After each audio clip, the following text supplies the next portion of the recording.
everyone, quick overview video today of the Victoria Beckham for Estee Lauder collection, which launches today. Now, I've already got a bit of makeup on, just in case you think I'm cheating, only because these are things that aren't really in the collection. I'm wearing some Lancome cushion foundation. This is the new Teint Idole Ultra cushion. I'm wearing some Bourjois Concealer that's not out yet, but will be out in about a month's time. And then I'm wearing the Eyeshadow Skinny Brush Mascara. If you want to see these three things in action, I filmed them before I filmed this video, because I like to multitask like that. And so that video will be out in the next week or so. So, Victoria Beckham for Estee Lauder. Start off by saying it is expensive. This is one of those ranges where you're sort of buying into the luxury ideal of something, a bit like Tom Ford, I suppose. It's sort of Tom Ford prices. So it's one of those typical scenarios where if you can afford to splash out on something, it is good quality makeup. You're not being sort of ripped off in terms of how the makeup performs, but you are buying into the beautiful packaging and the whole idea of it. So, you know, it's that age-old thing with beauty, I think. So with that out of the way, this is the first thing, which is £68. This is the Morning Aura Illuminating Cream. Not as illuminating as something, for example, like, which has been discontinued, where are we? Dior Glow Maximizer.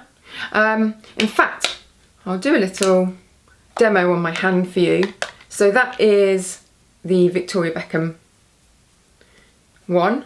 Now look, actually that's not a fair comparison, because the Victoria Beckham one is more of a skincare product. So it's a moisturiser, it's really sort of glowy and plumping and beautiful, makes your skin feel fresh and a little bit enlivened, and has a little bit of illuminator in.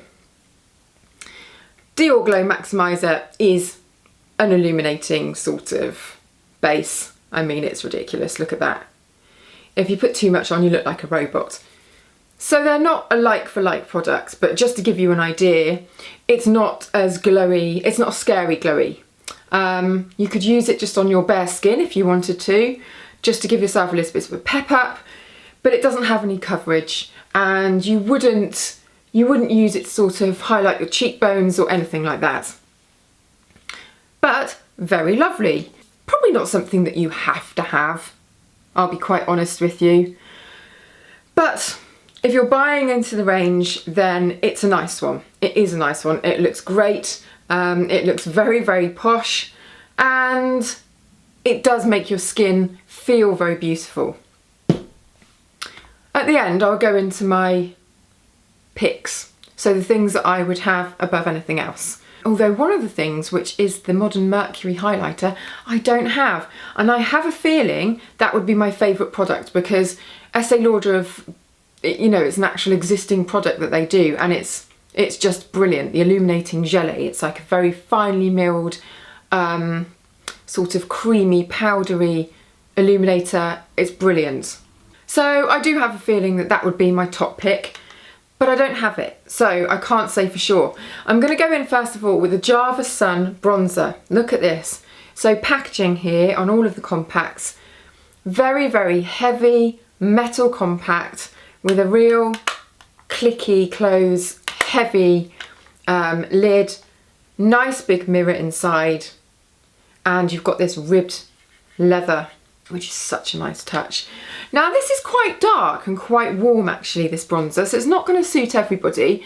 A bit like NARS Laguna or something like that, you know, it's one of those sort of cult classic colours.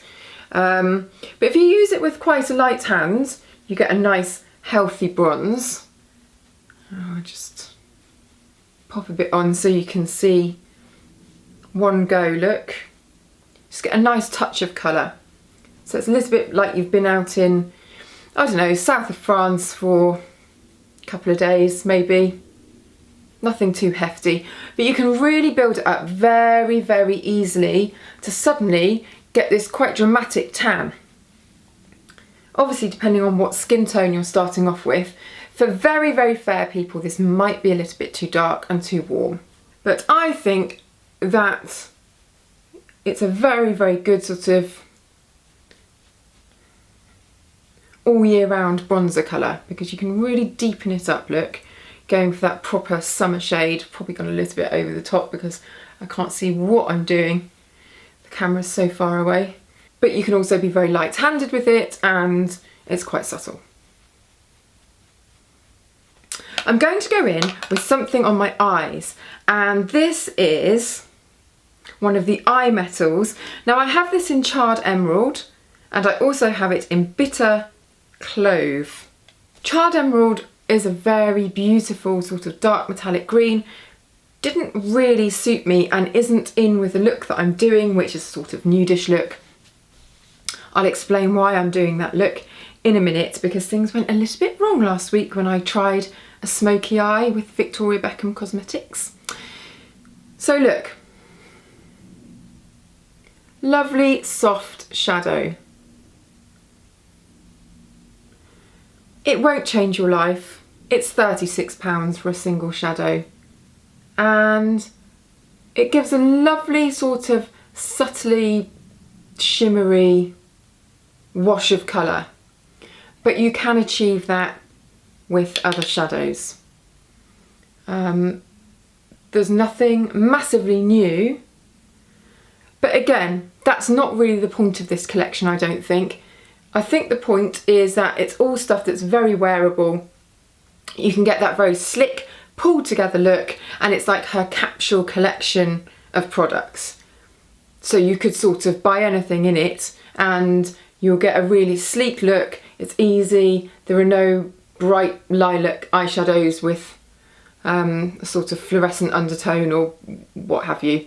You know, there's nothing crazy. It's just all very polished and pulled together. And I think that's what a lot of people want. So there's nothing wrong with having a collection on that basis, I don't think.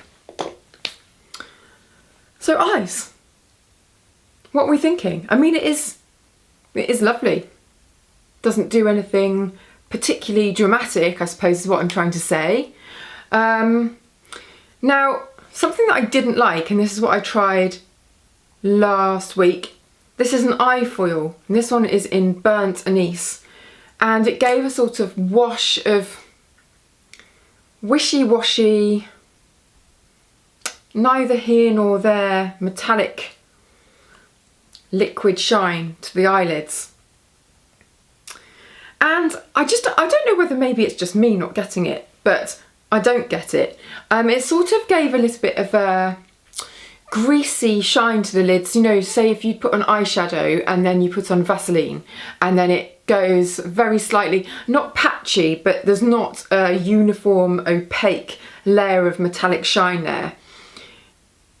It's a little bit wishy-washy. So I don't know whether that's purposeful. I did read in the notes that she wanted to create a sort of sweaty eye, and it does look like that, but maybe it's just not the effect for me, really. I like things to either look polished and put together or really, really grungy, but then I probably wouldn't use a liquid type product like this. Now this actually does say that it's supposed to be a liquid eyeliner, but I'm not sure how that works because this applicator is far, far too thick, look, to do eyeliner with. So it's not either the type of thing that you'd put on and then blend or smudge out, or I don't think so anyway. So for me, that one was a little bit of a no-no. However, the double-ended kohl pencil, which has a nude shade on one end, let me just pop that on, and then a very, very smoky, smudgy, soft black on the other end, is something of a triumph. I do like a little bit of nude kohl pencil in the waterline, just to really brighten up the eyes. However, I'm slightly worried about going in with this again because last time I used it, it is so smudgy, so soft and smudgy. It literally went everywhere and I found it really hard to get off. However, let's just pop a little bit in the corner just so you can see how soft and smudgy that is. I mean, you barely need to touch it to the skin before it just melts and is beautiful. Just going to use a Q-tip to smoke that out. I mean the tiniest amount here. I'm playing it very, very safe. If there's one thing that I had to pick from the collection, I don't think I could bring, I mean this is brilliant, but I don't think I could bring myself to do a kohl pencil just because they look so boring. I know that's really shallow, but I do feel that half this collection is about it looking great. Lipsticks, got them both here. Chilean Sunset, a gorgeous, vibrant, bright sort of, I mean it's slightly more orange than red really. Very, very flattering, looks great with this type of look. And then we've got a classic nude. So let's go in with this classic nude. Very easy to apply, very easy to wear. Nice soft texture. Can't go wrong with that, I don't think. I mean, she's chosen her products very carefully, as I said before, to create this sort of capsule collection. And I do think it's going to be very, very popular. So that's what I have from the collection. Only one real disappointment, I think, which was the eye foil, but perhaps that's just because I don't get it. I think if I had to only pick one product, it would definitely have to be something in a compact. I love this bronzer. I think that I will use this all the time, and it's just beautiful to have in the handbag. Looks great, feels great, really warms up the skin.